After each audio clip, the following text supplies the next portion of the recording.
A problemática hoje das pessoas neurodivergentes, principalmente as crianças, está cada dia mais complexa, mas ao mesmo tempo também tem sido mais abordada e mais aceita, tanto pela população como principalmente para os pais, porque a gente tinha muita dificuldade de conversar. Eu estudei por algum tempo, né, o autismo infantil. Eu trabalhei na CAISM Felipe Pinel, em São Paulo, e fiz uma formação dentro do Instituto de Psiquiatria com o Dr. Estevão Vadaz. E minha companheira de trabalho, que vai conversar um pouquinho com a gente sobre isso, é a doutora Solange Rocha, que é psicóloga clínica. Tudo bom, Sô? Tudo bem, Tudo Laura? jóia? Um prazer estar aqui com você. É um prazer a gente conversar sobre um tema que a gente foi tão, né, aprofundado assim, por tantos anos, né, da nossa prática.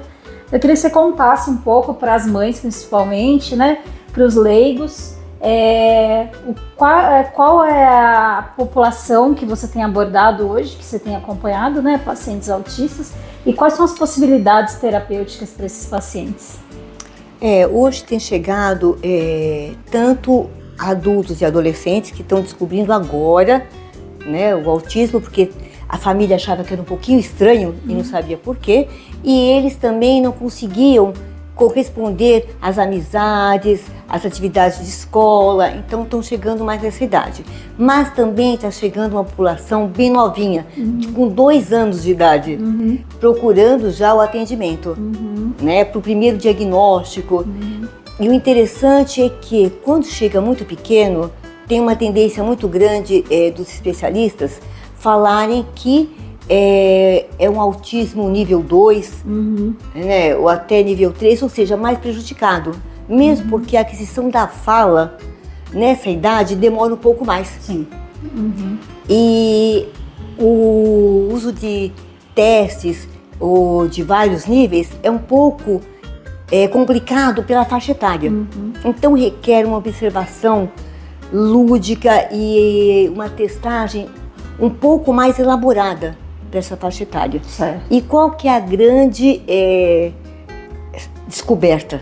É que a maioria que tem vindo não é tão prejudicado assim como parece. Sim. O que falta é a estimulação precoce e um trabalho em conjunto com os pais. Sim.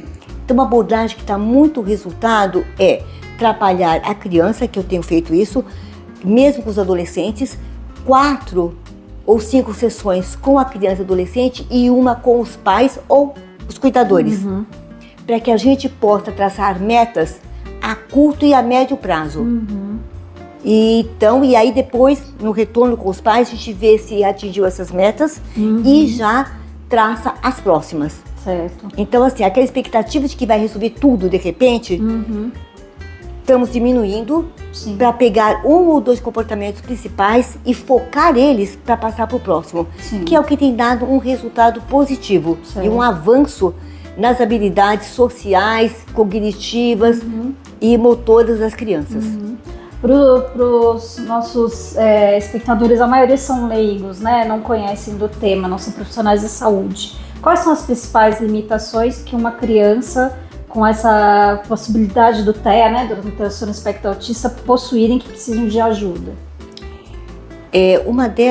As principais é a comunicação, que ela muitas vezes não é funcional, ou seja, a criança pequena repete, né? Que a ecolalia repete o que falam, mas não tem a função da comunicação clara. Então ela utiliza muitas vezes gestos, puxa pela mão ou chora e grita para ser atendida. E dá a falsa impressão que é uma deficiente intelectual, né? E que não é uma dificuldade que ela apresenta. Outra que é muito frequente é andar na ponta dos pés. Né? Muitos deles na ponta dos pés, e se a gente não trabalhar isso, vai apresentar futuramente uma dificuldade com o encurtamento, né? Do tendão e tudo mais, que precisa ser trabalhado. Ela não tem que ser desajeitada e andar na ponta dos pés a vida toda. Às vezes chega um adolescente todo andando desengonçado, ainda na ponta dos pés, e o que faz com que ele não consiga ficar junto com os amigos, porque ele é desengonçado. Isso também a gente trabalha. Então, outra característica, as habilidades sociais, elas também se encontram prejudicadas. né? Então, a comunicação, a habilidade social, a interação, eles não conseguem muitas vezes interagir com outras crianças, com familiares, de uma forma funcional. Sim. Por quê? Porque a compreensão deles é diferente um pouco da compreensão dos demais. Não é que é um deficiente, Sim. é diferente a compreensão. E aí eles não conseguem corresponder ao que as suas mães e os pais querem, que é brincar junto, compartilhar brinquedo, conversar. Eles não estão nessa mesma etapa. Tem mais outra característica que é muito comum também, né, nas habilidades sociais, que é o não compreender as metáforas.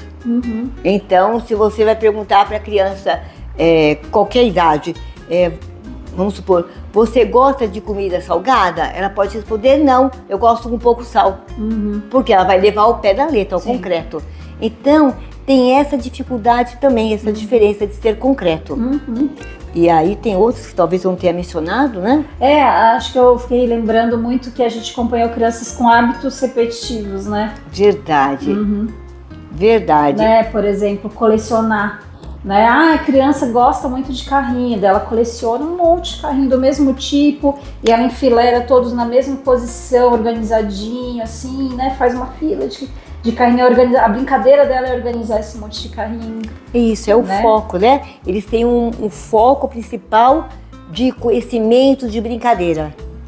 E outro detalhe também que é muito importante é que a criança tem, e mesmo o adolescente ou até o adulto, alguns comportamentos repetitivos que trazem segurança e tranquilidade.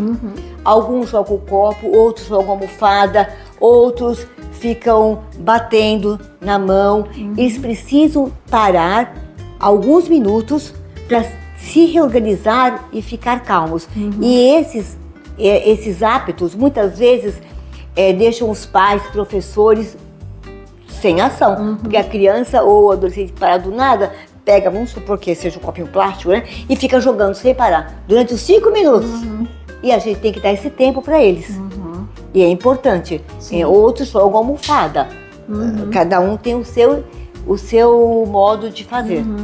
E daí vem também os flappings, né? E os movimentos repetitivos que as crianças mais classicamente não, eu só tô fazendo assim no flap para saber um pouquinho o que é. Você falou, eu já comecei. O flapping é um movimento repetitivo de corpo ou de mãos, né? Que eles é o que classicamente, né, se classificam a maior parte das crianças com autismo como comportamento mais conhecido.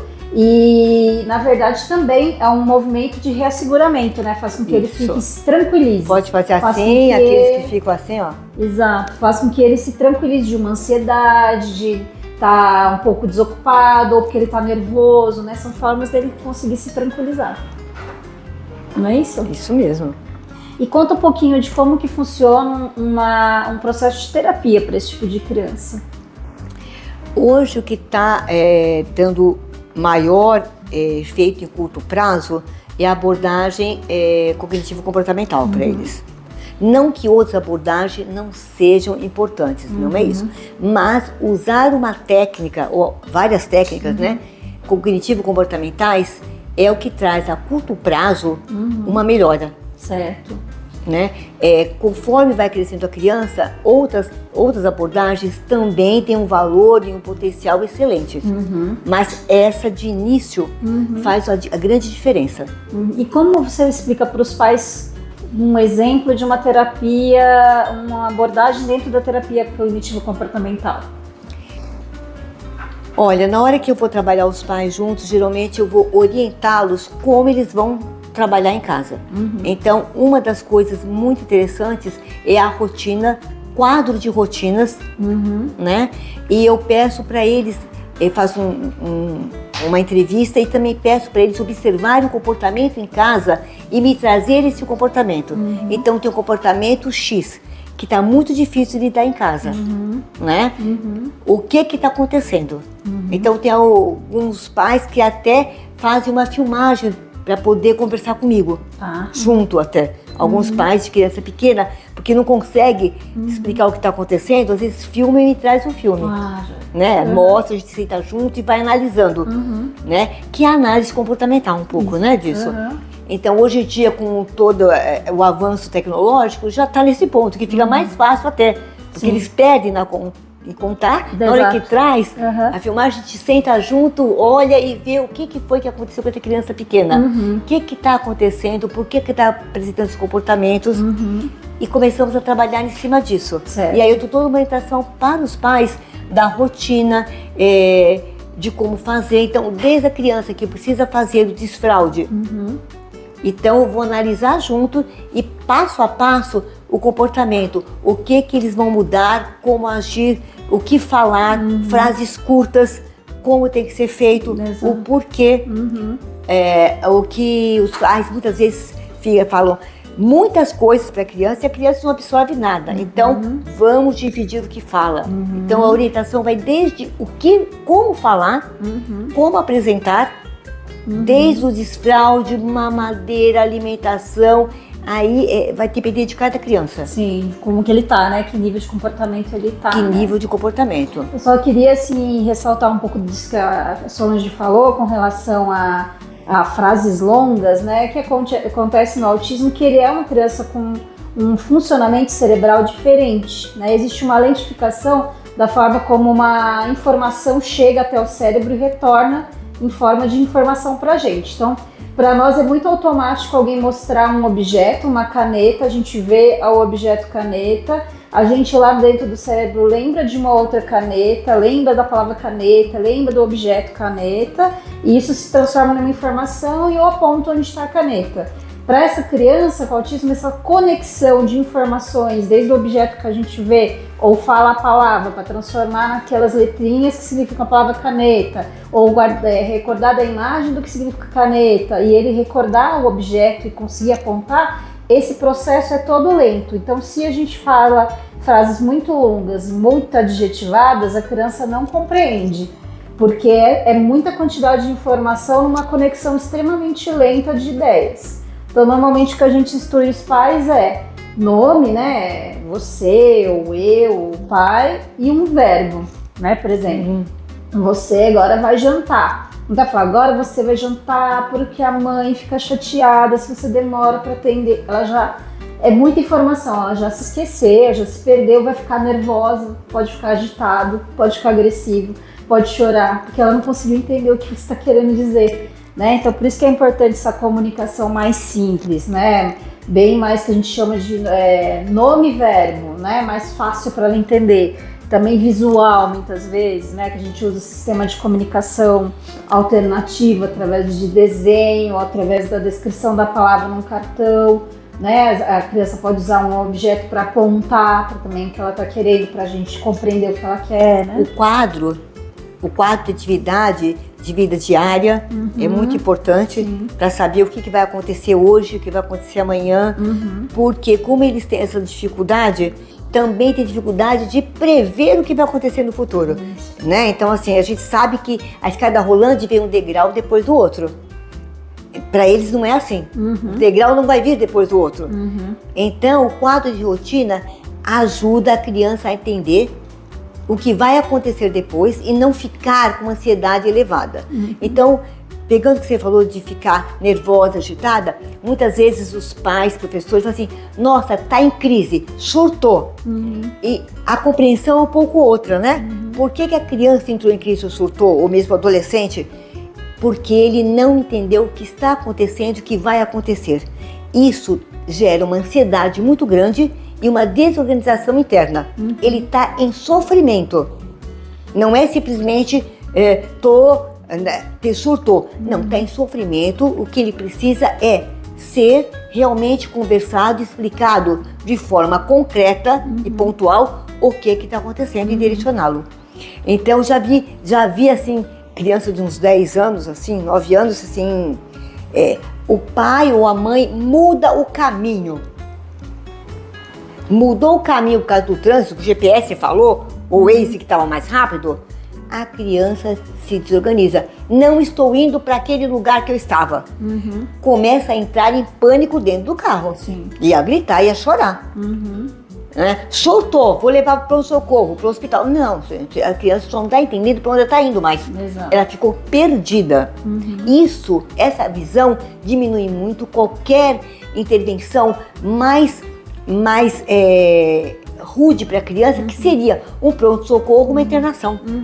Na verdade, só não está entendendo o que está acontecendo. Exato. Muitas das vezes a dificuldade de compreensão, por exemplo, de entrar de férias.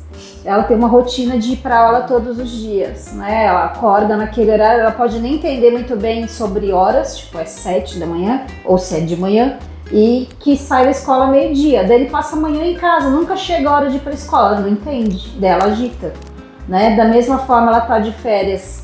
Quando volta a hora de ir para a escola, ela não precisava acordar tarde, agora ela tem que acordar às 7 da manhã e ficar presa na escola até meio-dia, ela agita de novo. Então toda mudança das rotinas para esse tipo de criança ocasiona esse tipo de agitação, de comportamento disfuncional, né? Então por isso que ele tem que estar no acompanhamento psicológico sempre para poder ajudar a organizar melhor as rotinas junto aos pais, né?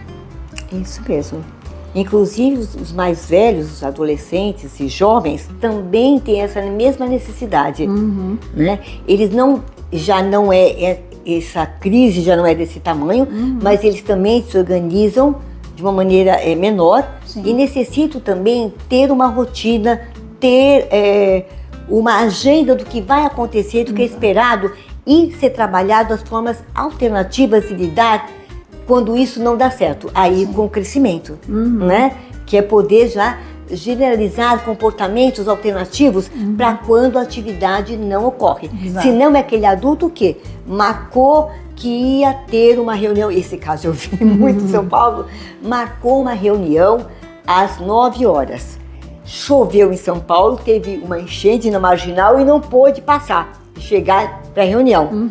Se desorganiza. Começa a brigar, a xingar todo mundo, né? Como a reunião era às 9, como ninguém chegou às 9? Gente, a Lagoa, Marginal, ninguém conseguiu. E aí não consegue lidar com essa situação na fase adulta. Exato. Então isso tem que ser muito bem trabalhado.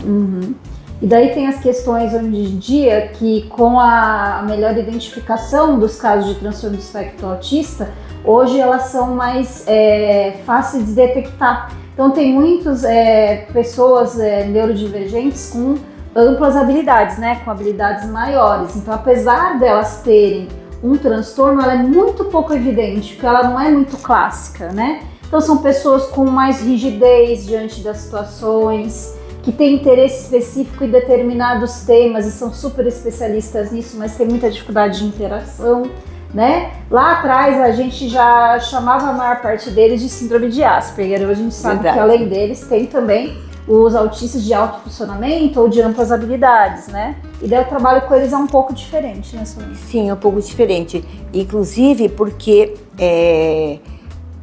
as terapias oferecidas em CAPs, unidade básica, em alguns locais assim, não conseguem trabalhar com as altas habilidades, porque ela vem junto, quer dizer, paralelo com as habilidades sociais prejudicadas, porque na hora que essa criança ela vai no foco das altas habilidades, ela se distancia de todas as crianças. Imagina conversar, gente. É uma criança que fala sobre, sei lá, astronomia. Bem colocado. Astronomia e urânio, astrofísica, com 9, 10 anos. Aí vai brincar no parquinho, no playground, com a criança com a mesma faixa etária, que ainda não aprendeu a teoria da relatividade, nem das 3 formas de Urano e nem da velocidade da luz. Aí ela vai conversar sobre isso. As crianças todas vão embora, gente. Ninguém vai conversar com ela, porque é doida, né? Não vou conversar. Então acaba se ficando sozinha essa criança. Então, assim, o trabalho com elas no Brasil ainda é precário. Sim. Porque esses estudos, eles estão muito avançados nos Estados Unidos, fora. Aqui ainda não. Então, assim, ainda é complicado. É possível? Claro que é possível. Nós sabemos que aqui em São José dos Campos tem muitas crianças com altas habilidades e que estão nas escolas. O número cresceu muito aqui. Sim. Que está tendo investimento aqui em São José dos Campos, o que é muito interessante. Exato, exato. E são crianças, às vezes, que vão ter vida normal depois, né? Tipo, vão estudar, fazer faculdade, vão desenvolver uma família. E que muitas vezes aí a gente vai entender e descobre que os pais também têm alguns sintomas. Então, na verdade, também podem ser autistas de altas habilidades. Então, eles são absolutamente funcionais e muitas das vezes daí só não foram corretamente estimulados, né? Então, o trabalho hoje, já que a gente facilitou a identificação, é trabalhar a estimulação do comportamento em sociedade, né? Estimular que eles tenham uma melhor interação social, que eles possam ter mais habilidades de contato com as pessoas, ter menos comportamentos rígidos, né? Isso vai facilitar com que eles tenham uma melhor interação e, como adultos, vão ter muito mais facilidades do que às vezes os pais tiveram para poder se desenvolver emocionalmente. O que acaba ocorrendo agora, hoje em dia, é que essas crianças e adolescentes, a gente vai acompanhando, né, o crescimento. Então, adolescente passa adulto jovem, indo no barzinho, indo em festas, indo para o cinema com todo mundo. Ou seja, os adolescentes, né, e os jovens já percebem que tem um pouquinho diferente, ele é um pouquinho diferente e tal, mas não é nada que não conviva com todo mundo. Vai no cinema, vai no barzinho, vai na festa e até arrisca dançar. Eles são gostados, mas arrisca. Sim. Eles estão indo agora para academia, porque a gente estimula a frequentar uma academia, porque é necessário trabalhar toda a musculatura, o tono muscular, para eles é muito importante. Sim. Com isso eles se sentem muito melhor. Então é um trabalho mais amplo hoje em dia e eles estão aí já começando a namorar, né, com os primeiros, que a gente sabe que é difícil, mas é possível futuramente casar e ter filhos. Exato, exato. Como os pais também tiveram oportunidade, mas com muito mais dificuldades, né? Exato. Para poder socializar, para ser compreendido, né? Hoje em dia mesmo, às vezes alguns têm dificuldade de serem compreendidos, né? Alguns pais acabam se isolando, né? Mas por conta de não ter tido estímulo, e alguns têm a possibilidade de ser tratados, porque a gente hoje trata adultos também que têm TEA de grandes habilidades e que têm dificuldades ainda às vezes no trabalho, né, para compreender normas do trabalho, normas sociais da vida social dele ou do próprio trabalho, né, que tem dificuldades mesmo de interação ou tem dificuldades de relacionamento. Então, mesmo os adultos hoje, a gente pode ter ferramentas para ajudá-los, né, Solange? Sim, eu estou atendendo adulto que não tem esse diagnóstico, mas apresenta toda essa rigidez, essas rotinas, essas dificuldades.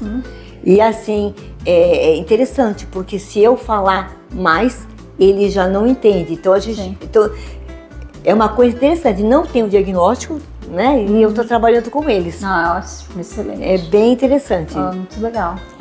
Então é isso, gente. Muito obrigada, Solange, por compartilhar um pouco do vasto conhecimento, né, adquirido com tanto trabalho, né? A gente trabalhou numa época basicamente somente com esse tipo de população dentro de um universo de internação e CAPS, né? E casos muito graves, já mudou, né? O CID já passou de 10 para 11, já se mudou as classificações desses transtornos.